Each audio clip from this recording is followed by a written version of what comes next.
अतुल की कहानी ने पूरे देश को झकझोर कर रख दिया है। हर कोई नम आंखों से उसकी कहानी सुन रहा है और उसे न्याय दिलाने के लिए अपनी आवाज बुलंद कर रहा है। लेकिन हाल ही में कोर्ट में हुई सुनवाई के दौरान अतुल की पत्नी ने ऐसा खुलासा किया कि जज भी हैरान रह गए। जब निकिता से उसके बेटे के बारे में सवाल किया गया तो उसने ऐसी बातें बताई जिसने सभी को चौंका दिया। उसने उस रात का भी जिक्र किया जब अतुल ने ऐसा कदम उठाया जो उसे नहीं उठाना चाहिए था। इस केस से जुड़े हर पहलू को हम आपके सामने रखेंगे। निकिता की स्वीकारोक्ति, पुलिस के साथ उसका चोर सिपाही का खेल और उस रात की कहानी, सब कुछ। साथ ही हमारे पास इस मामले से जुड़ी एक वीडियो भी है जिसे हम आपको दिखाएंगे। लेकिन उससे पहले अगर आप भी चाहते हैं कि अतुल को न्याय मिले तो इस वीडियो को लाइक करें और कमेंट में वी वांट जस्टिस जरूर लिखें। इस केस से जुड़ी हर अपडेट पाने के लिए चैनल को सब्सक्राइब करना न भूलें। आइए शुरुआत करते हैं कि कैसे निकिता ने पुलिस को अपनी चालाकी से उलझाए रखा। बेंगलुरु पुलिस को निकिता और उसके परिवार को पकड़ने का टास्क सौंपा गया था जो आसान नहीं था। निकिता इतनी शातिर निकली कि उसने पुलिस को भी परेशान कर दिया। बेंगलुरु पुलिस की 4 सदस्यीय टीम, जिसमें एक महिला पुलिसकर्मी भी शामिल थी, उत्तर प्रदेश के एक शहर जौनपुर पहुंची। महिला पुलिसकर्मी की मौजूदगी कानून के हिसाब से जरूरी थी क्योंकि निकिता और उसकी मां दोनों महिलाएं हैं। पुलिस टीम ने निकिता के घर पर एक नोटिस चिपकाया और परिवार के सभी सदस्यों, निकिता, उसकी मां और भाई को सामने आने के लिए कहा। लेकिन ये लोग इतने चालाक निकले कि पुलिस के पहुंचने से पहले ही घर छोड़कर फरार हो गए। आगे की कहानी में जानेंगे कि पुलिस ने कैसे इस मुश्किल टास्क को पूरा किया और निकिता के उन रहस्यों को उजागर किया जिसने सभी को हैरान कर दिया। बेंगलुरु पुलिस उत्तर प्रदेश पुलिस की मदद लेकर निकिता के रिश्तेदारों के मोबाइल सर्विलांस पर लगाती है। जल्द ही यह खुलासा होता है कि निकिता की मां और उसका भाई प्रयागराज में छिपे हुए हैं। अब पुलिस की एक टीम जौनपुर से प्रयागराज के लिए रवाना होती है। वहां पहुंचने पर निकिता की मां और उसका भाई पुलिस के सामने तोते की तरह सब कुछ उगल देते हैं। दोनों बताते हैं कि उन्होंने अतुल के बेटे को एक रिश्तेदार के घर छोड़ा है। हालांकि पुलिस को उन पर पूरी तरह भरोसा नहीं होता और वे उस रिश्तेदार के घर की ओर बढ़ते हैं जहां बच्चे के होने की बात कही गई थी। लेकिन जब पुलिस वहां पहुंचती है तो जो दृश्य उनके सामने आता है वह सबके होश उड़ा देता है। इससे पहले कि यह बताया जाए कि वहां पुलिस ने क्या देखा, यह समझना जरूरी है कि इस बीच निकिता कहां थी। कहानी को पूरी तरह समझने के लिए इस कड़ी को जानना आवश्यक है। पुलिस के सामने सबसे बड़ी चुनौती यह थी कि किसी भी तरह निकिता को पकड़ा जाए ताकि सच्चाई का पर्दाफाश हो सके। लेकिन निकिता ने खुद को पूरी तरह से अज्ञात रखा हुआ था। उसने अपना मोबाइल, लैपटॉप या किसी भी तरह का डिवाइस इस्तेमाल करना बंद कर दिया था। तभी पुलिस को एक अहम सुराग मिलता है। निकिता ने अपने किसी रिश्तेदार के पास फोन किया था। पुलिस पहले से ही उसके फोन को ट्रेस कर रही थी और इसी कॉल के जरिए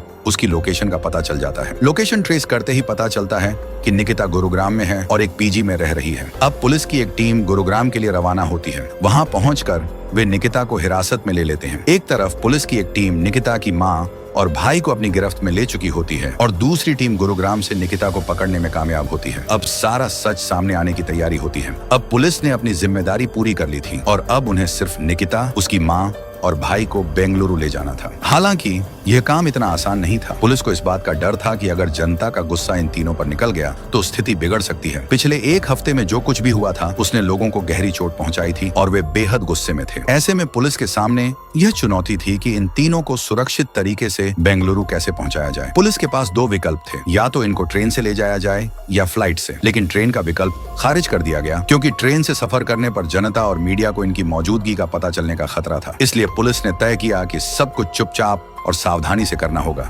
योजना बनी कि इन्हें फ्लाइट से बेंगलुरु ले जाया जाएगा। अब समस्या यह थी कि निकिता गुरुग्राम में पुलिस की हिरासत में थी जबकि उसकी मां और भाई प्रयागराज में। पुलिस ने पहले उनकी मां और भाई को प्रयागराज से दिल्ली लाने का फैसला किया, लेकिन दिल्ली एयरपोर्ट पर भी खतरा था। पुलिस को चिंता थी कि अगर एयरपोर्ट पर किसी ने उन्हें पहचान लिया तो मुश्किल खड़ी हो सकती है। इस स्थिति को संभालने के लिए बेंगलुरु पुलिस के साथ बातचीत की गई। तय हुआ कि इन्हें रात के 1 बजे के बाद की फ्लाइट से ले जाया जाएगा क्योंकि उस समय यात्रियों की संख्या कम होती है और खतरा भी घट जाता है। प्लान के अनुसार देर रात 3 बजे की फ्लाइट से निकिता, उसकी मां और भाई को बेंगलुरु ले जाया गया। वे बेंगलुरु तो पहुंच गए लेकिन खतरा अभी टला नहीं था। वहां भी लोग उन्हें पहचान चुके थे और काफी गुस्से में थे। इसलिए पुलिस ने फैसला किया कि इन्हें सीधा जज के घर पर पेश किया जाए। वहीं पर पूछताछ का काम भी पूरा किया गया ताकि इन्हें जनता के गुस्से से बचाया जा सके। 3 आरोपियों को जब जज के सामने पेश किया गया तो उनसे पूछताछ शुरू हुई। पहले तीनों से एक साथ सवाल जवाब किए गए। इसके बाद उन्हें अलग अलग बैठाकर पूछताछ की गई। सभी ने यही कहा कि उन्हें नहीं पता कि अतुल ने ऐसा कदम क्यों उठाया। लेकिन हैरानी की बात यह थी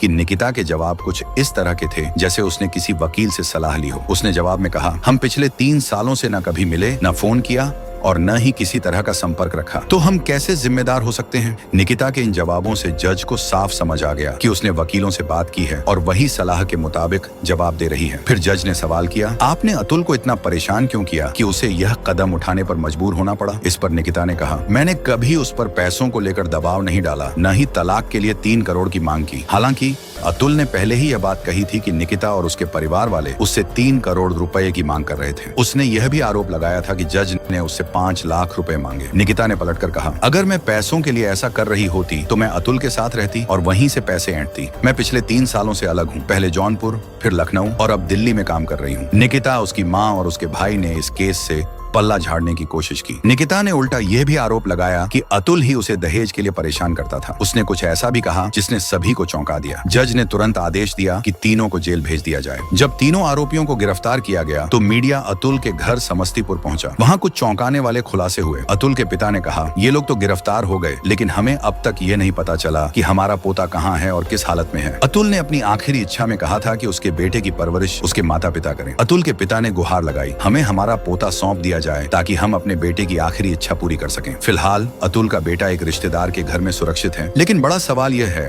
कि क्या वह अतुल के परिवार को सौंपा जाएगा? अब तीनों आरोपी गिरफ्तार हो चुके हैं, लेकिन यह तय है कि जल्द ही उन्हें जमानत मिल जाएगी। बेल मिलने के बाद बेंगलुरु पुलिस इस मामले की जांच को आगे बढ़ाएगी और चार्जशीट दाखिल करेगी। इसके बाद केस लोअर कोर्ट में जाएगा और फिर तारीखों का सिलसिला शुरू होगा। आखिरकार इस केस का क्या नतीजा निकलेगा ये तो समय ही बताएगा। लेकिन आप इस केस में किसे दोषी मानते हैं? अपने विचार हमें कमेंट में जरूर बताएं। धन्यवाद।